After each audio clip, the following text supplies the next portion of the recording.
Hi BL lovers, I'm the BL guy and welcome back to another 5-minute review.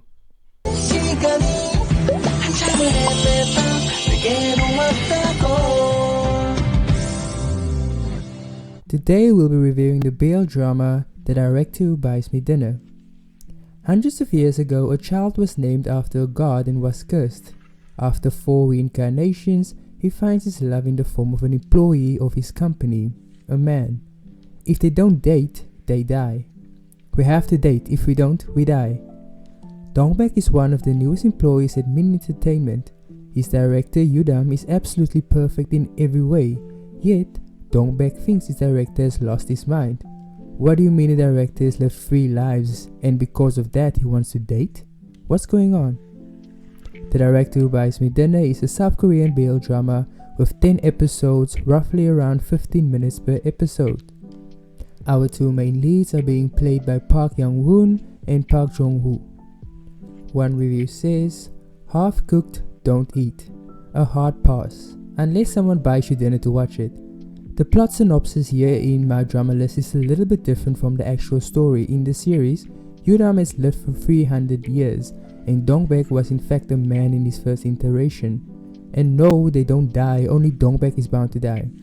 The format for Korean BLs are just too short to be properly appreciated. I just don't understand why they can't just increase the episode runtime to better tell the story. There is an ambitious premise hidden somewhere.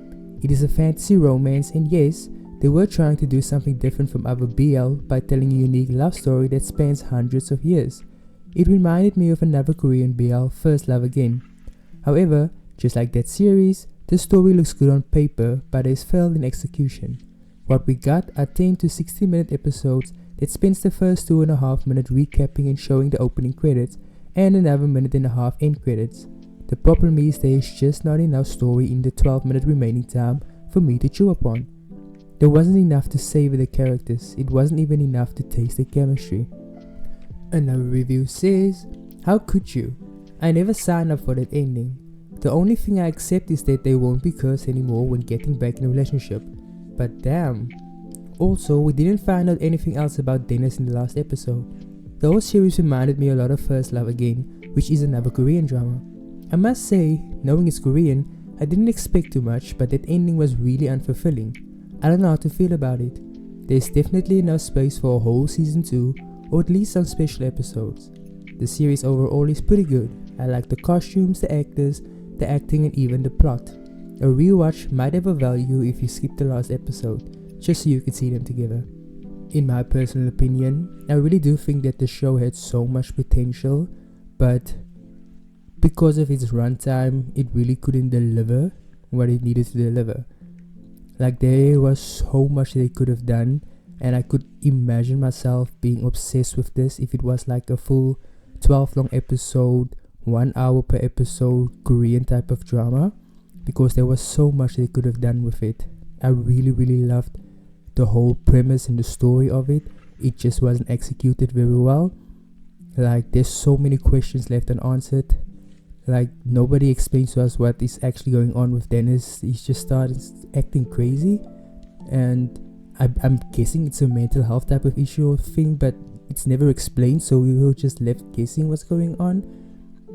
And I mean, the ending was kind of predictable in a sense, but still sad and really didn't want that to happen. But okay, it's typical Korean BL drama, so not too surprised by it as well.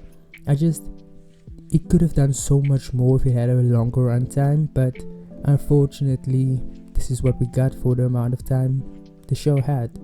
So, getting to my rating. For story, like I said, I really like the potential that the story has, and it would have been so much better if the runtime was longer. So for story, I'm definitely gonna give it 10 out of 10. For acting, I really did enjoy the acting in this drama, especially the CEO's acting. Like, he did what he needed to do. He did such a great job in both eras. Like, back then, when they flash back to, I think it was like 400 years, how many years ago? But it was a long time ago. His acting in that part, phenomenal, and then it just got better and better. But it did take some time to get there. But I really did enjoy the acting. So for acting, I'm gonna give a 9 out of 10. For music, it was an entertainment company that he was running, so there's definitely gonna be music involved.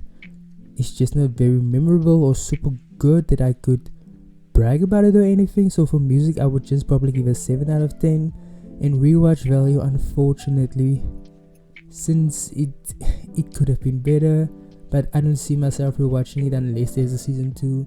So for rewatch value, I would give a 5 out of 10. Yeah, so that was my review and rating of The Director by Smith Dinner. Can we just talk about how handsome that CEO was? Oh, I actually swooned every single time he like pulled Solon back closer to him. Like there was that one scene in The Office where he was gonna give him the iPad and just pulled him closer like that. Literally made me giggle like a little schoolgirl. He's so beautiful, he's so freaking handsome.